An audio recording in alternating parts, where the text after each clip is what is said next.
പ്രതിഭാഗത്ത് നിൽക്കുന്നവർ വലിയ സ്വാധീനശേഷി ഉള്ളവരാണ്.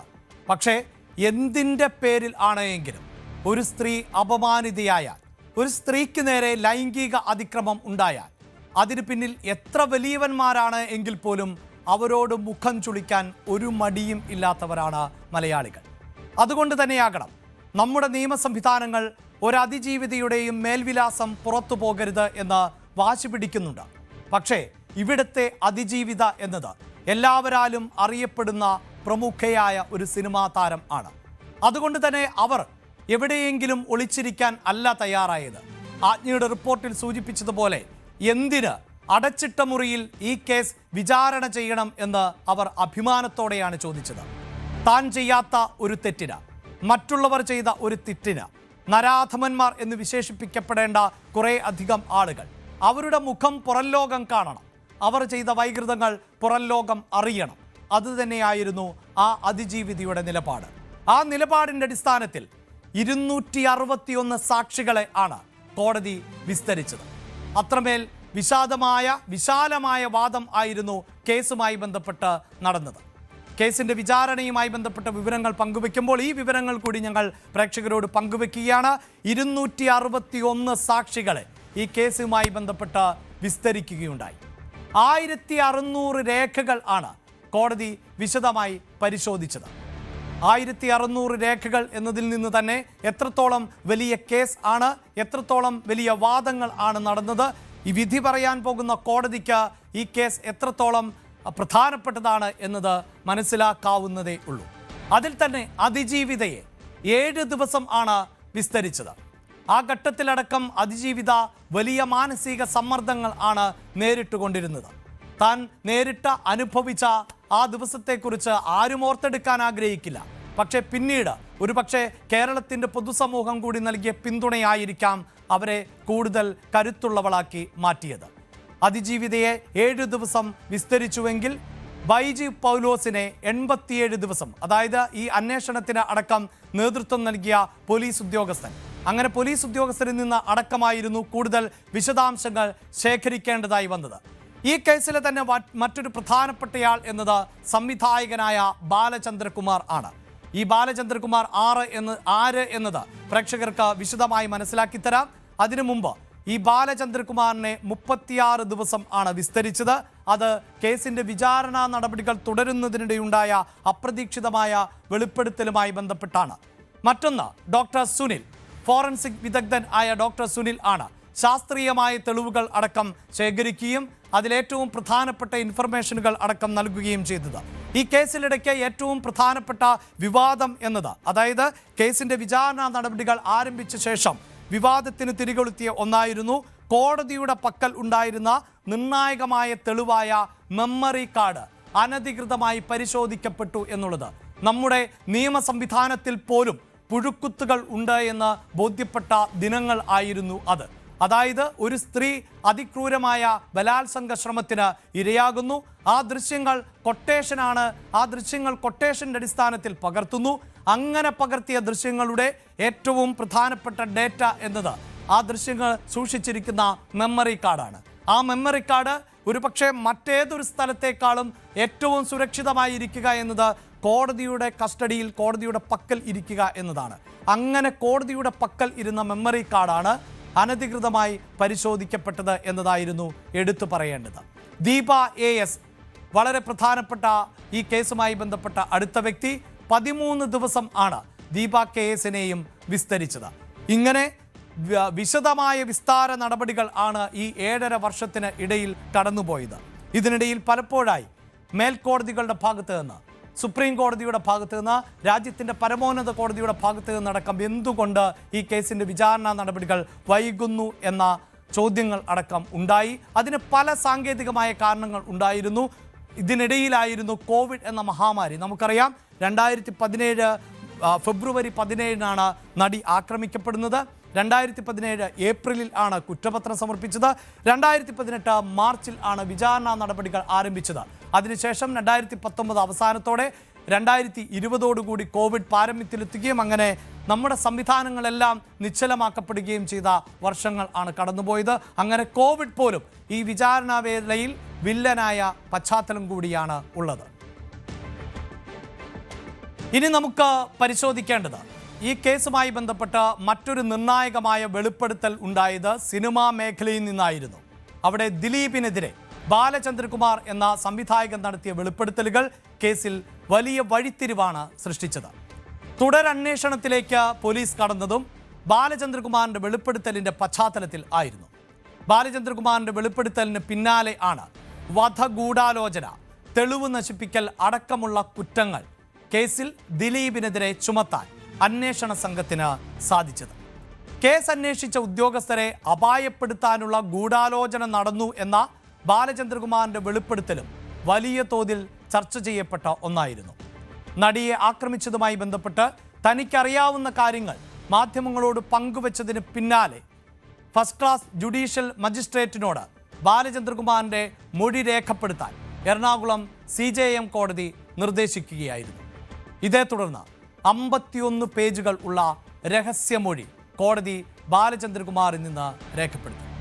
6.5 മണിക്കൂർ നീണ്ടുനിന്ന മൊഴി രേഖപ്പെടുത്തലിൽ ദിലീപിനെ പരിചയപ്പെട്ടത് മുതലുള്ള എല്ലാ കാര്യങ്ങളും, തനിക്ക് അറിയാമായിരുന്ന വിവരങ്ങളും, വെളിപ്പെടുത്താൻ വൈകിയതിൻ്റെ കാരണവും എല്ലാം കോടതിയെ അറിയിച്ചു എന്നാണ് ബാലചന്ദ്രകുമാർ പിന്നീട് മാധ്യമങ്ങളോട് പറഞ്ഞത്.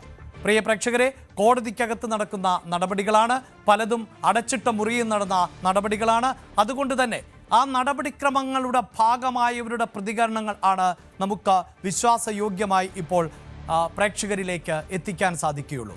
എന്തായാലും നടിയെ ആക്രമിച്ച കേസിൽ ദിലീപിനെതിരെ ബാലചന്ദ്രകുമാർ നടത്തിയ വെളിപ്പെടുത്തലുകൾ പിന്നീട് മാറ്റിപ്പറയുന്ന സാഹചര്യം ഒഴിവാക്കുക എന്നതായിരുന്നു കോടതിയുടെ ലക്ഷ്യം. അതുകൊണ്ട് തന്നെയാണ് കോടതി ഇത് രേഖാമൂലം ശേഖരിച്ചു വെച്ചത്. എന്നാൽ മരണം വരെ തൻ്റെ നിലപാടിൽ ഉറച്ചു നിൽക്കുകയായിരുന്നു ബാലചന്ദ്രകുമാർ എന്ന് കാലം തെളിയിച്ചതാണ്.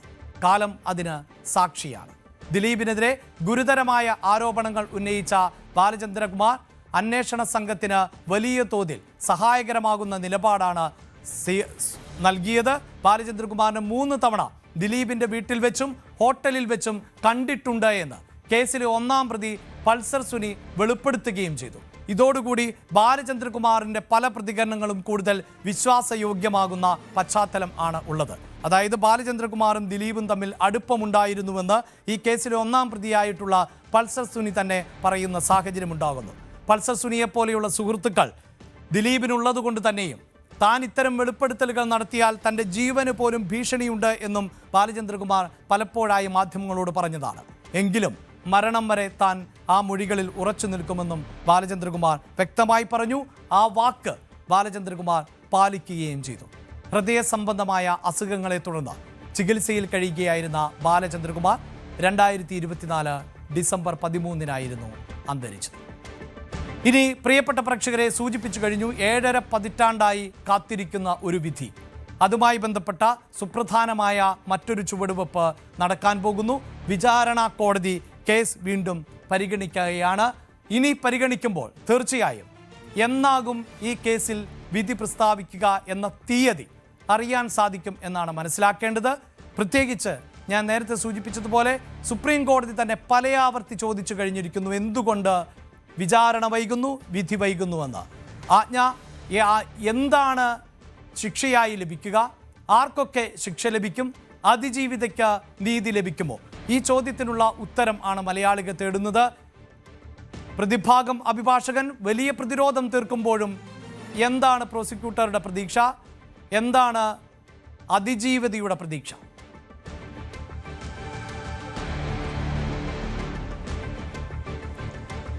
അഭിലാഷ് സൂചിപ്പിച്ചതുപോലെ തന്നെ ഈ കേസിൽ ഒരു പ്രശസ്തയായ നടിയാണ് ഇതിപ്പോൾ അതിജീവിത എന്ന് പറയുമ്പോഴും അതിജീവിത എന്ന പേരിന് പിന്നിൽ ഒളിച്ചിരിക്കുമ്പോഴും അല്ലെ ഒളിച്ചിരുത്താൻ അവരെ ശ്രമിപ്പിക്കുമ്പോഴും അവരെ അങ്ങനെ നിർബന്ധിതയാക്കുമ്പോഴും ഈ ഒരു കേസിനുണ്ടായിരുന്ന പ്രാധാന്യം ഒരു സാധാരണക്കാരനുണ്ടായാൽ എത്ര കണ്ട നീതി ലഭിക്കും എന്നുള്ളതിൻ്റെ മാനദണ്ഡം കൂടിയാവുകയാണ് ഈ പറയുന്ന 7.5 വർഷക്കാലം ഒരു സ്ത്രീ അവരുടെ തൊഴിൽപരമായുള്ള കാര്യങ്ങളായാലും വ്യക്തിപരമായുള്ള കാര്യങ്ങളായാലും ഇതെല്ലാം മാറ്റിവെച്ചിട്ട് തനിക്ക് നേരിട്ട ഒരു ദുര്യോഗത്തിനെതിരെ ഫൈറ്റ് ചെയ്യാൻ രംഗത്തിറങ്ങിയപ്പോൾ അവർ തന്നെ പറയുന്നുണ്ട് കോടതിയിൽ, എനിക്ക് തുറന്ന കോടതിയിൽ മതി, ഇതിൻ്റെ വിസ്താരമൊക്കെ തുറന്ന കോടതിയിൽ മതി, തനിക്ക് ഒളിച്ചിരിക്കേണ്ട കാര്യമില്ല, ഇനി മുതൽ താൻ അതിജീവിതയല്ല എന്നവർ തുറന്ന ഒരു വേദിയിൽ വെച്ച് തന്നെ പ്രഖ്യാപിക്കുന്ന ഒരു സാഹചര്യം ഉണ്ടായി. നമുക്കറിയാം IFFKയുടെ വേദിയിൽ വെച്ചിട്ടാണ് അവരങ്ങനെ പ്രഖ്യാപിച്ചത്. അത്തരം സാഹചര്യങ്ങളൊക്കെ ഫേസ് ചെയ്ത് ഇതുമായി ബന്ധപ്പെട്ട ഒരു ഫൈറ്റുമായി ബന്ധപ്പെട്ട ഒരു സ്ത്രീ രംഗത്തിറങ്ങിയ 7.5 വർഷക്കാലത്തെ അവരുടെ നീണ്ട പോരാട്ടം, അതിനുശേഷം നമുക്കറിയാം WCC ഹേമ കമ്മിറ്റി റിപ്പോർട്ടും ഉൾപ്പെടെയുള്ള സാഹചര്യങ്ങളിലേക്കും സിനിമയിലെ നയരൂപീകരണത്തിലേക്ക് നയിച്ചിട്ടുണ്ടായിരുന്ന സംഭവം, ഇത്തരം വലിയ പ്രമാദമായിട്ടുള്ള ഒരു കേസിന്റെ വിധി 7.5 വർഷക്കാലം കഴിഞ്ഞിട്ടും എന്തുകൊണ്ട് വിചാരണ പൂർത്തിയാകുന്നില്ല എന്ന് നിരവധി തവണ സുപ്രീം കോടതി ചോദിക്കുന്ന ഒരു സാഹചര്യം കൂടി ഉണ്ടായിരിക്കുമ്പോഴും ഇനിയും വിചാരണ പൂർത്തിയാക്കിയിരിക്കുന്ന ഒരു സാഹചര്യമാണ്. പക്ഷേ അഭിലാഷ് സൂചിപ്പിച്ചതുപോലെ അടുത്ത ദിവസങ്ങളിലൊക്കെ അതിൻ്റെ വിധി എന്നറിയാം, അല്ലെങ്കിൽ വിധി എന്ന് പ്രഖ്യാപിക്കുമെന്നുള്ള കൃത്യമായ ഒരു തീയതി ഉണ്ടാകാം. ഈ അനന്തമായി നീളുന്നതിന് ഒരു അവസാനം ഉണ്ടായേക്കാം. എന്നിരുന്നാലും ഇതിൻ്റെ വിധി എന്താകും എന്നുള്ളത് കേരളം സാഗൂതം ഉറ്റുനോക്കുന്ന ഒരു വിഷയമാണ്. അതുകൊണ്ട് തന്നെ ഇതുമായി ബന്ധപ്പെട്ട് പീഡിപ്പിക്കപ്പെട്ടവരെക്കാൾ ഈ പീഡിപ്പിക്കാൻ നേതൃത്വം നൽകിയിട്ടുള്ള അല്ല ഗൂഢാലോചന നടത്തിയിട്ടുള്ള ആളുകൾക്ക് എന്ത് ശിക്ഷ ലഭിക്കുമെന്നുള്ളത് അത് കേരളം അങ്ങേയറ്റം ആരാധിച്ചിരുന്ന ഒരു നടൻ കൂടി അപ്പുറത്തെ പ്രതിക്കൂട്ടിലാകുന്ന ഒരു സാഹചര്യത്തിൽ നമുക്കറിയാം. അതിനുശേഷമുള്ള ദിലീപ് സിനിമകളൊക്കെ ആളുകൾ വേണ്ടാന്ന് വെച്ചിരിക്കുന്ന ഒരു സാഹചര്യം ഉണ്ടായിരുന്നു.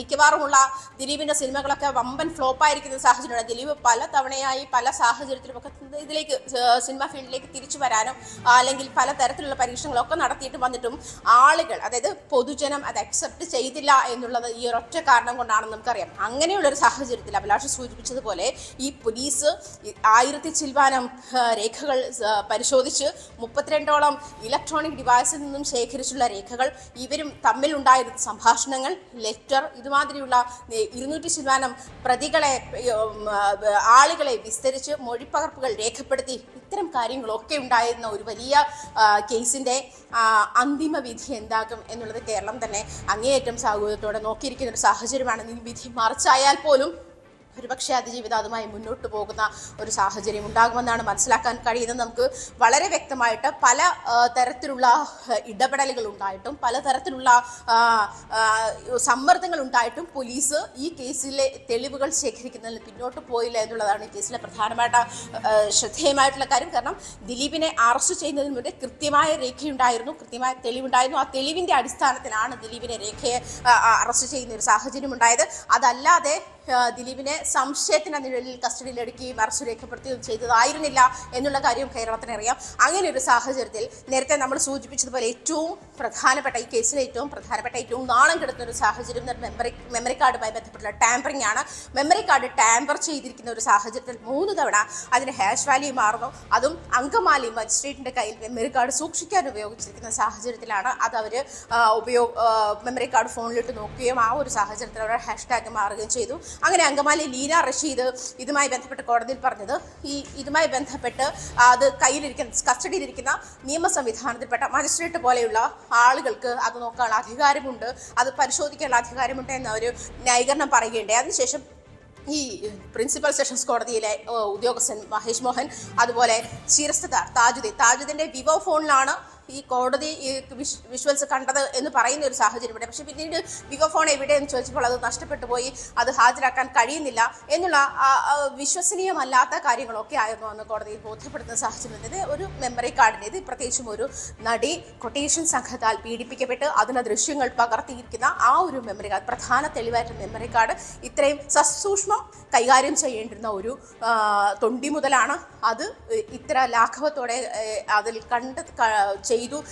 അത് കൈകാര്യം ചെയ്തു എന്നുള്ളത് അങ്ങേയറ്റം നാണം കെടുത്തുന്നതിൽ കേരളം തന്നെ നാണിച്ചു തലകുനിക്കുന്ന ഒരു സാഹചര്യത്തിലേക്ക് കൂടി നയിക്കുന്ന ഒരു അവസ്ഥയുണ്ടായി. തീർച്ചയായും പ്രതികൾ സ്വാധീനശേഷിയുള്ളവർ ആകുമ്പോൾ നമ്മുടെ നിയമ സംവിധാനങ്ങളെ പോലും സ്വാധീനിക്കാൻ അവർക്ക് സാധിക്കുന്നുണ്ടോ എന്ന് പോലും സംശയം തോന്നിയിട്ടുള്ള ഒരു കേസ് കൂടിയാണിത്. കേരളത്തിൻ്റെ മനസാക്ഷിയെ ഒന്നടങ്കം ഞെട്ടിച്ച സംഭവമായിരുന്നു.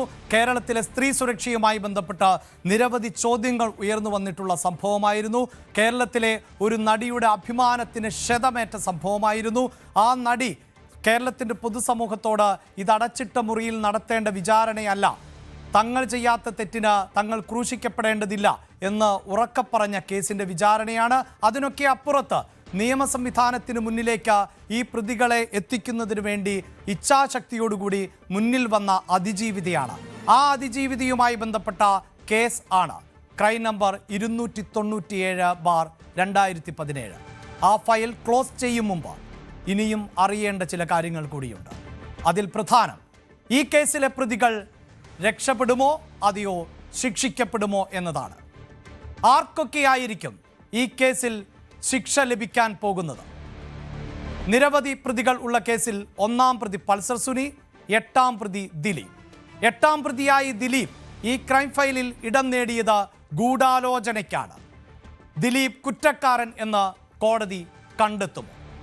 ദിലീപിന് എതിരായ വകുപ്പുകൾ, അതിൽ പ്രധാനപ്പെട്ടത് ഗൂഢാലോചനയാണ്. അന്വേഷണ ഉദ്യോഗസ്ഥരെ വധിക്കാൻ ശ്രമം എന്നത് ഉൾപ്പെടെയുള്ള തെളിവുകൾ നശിപ്പിക്കാൻ ശ്രമിച്ചു എന്നതടക്കമുള്ള വകുപ്പുകൾ ഉൾപ്പെടെ കൂട്ടിച്ചേർത്തുവെങ്കിലും ദിലീപിനെതിരായ വകുപ്പുകൾ നിലനിൽക്കുമോ? ഇങ്ങനെ നിർണായകമാകുന്ന ഒരു വിധി പ്രസ്താവത്തിനാണ് കേരളം കാതോർക്കുന്നത്. യെസ്, ക്രൈം നമ്പർ 297/2017 ഇവിടെ അവസാനിക്കുന്നില്ല. കോടതിയുടെ വിധി എന്ത് എന്ന് നമുക്ക് കാത്തിരുന്ന് കാണണം. കോടതി വിധി എതിരായാൽ ഒരു പക്ഷേ മേൽക്കോടതിയെ അടക്കം സമീപിക്കാൻ അതിജീവിതയ്ക്ക് അവസരമുണ്ട്. ഇനി കോടതി വിധി പ്രതികൾക്ക് ശിക്ഷ നൽകിയാൽ നിയമത്തിൻ്റെ പഴുതിലൂടെ രക്ഷപ്പെടുവാൻ അവർക്കും മേൽക്കോടതിയെ സമീപിക്കുവാനുള്ള സാധ്യതകളുണ്ട്.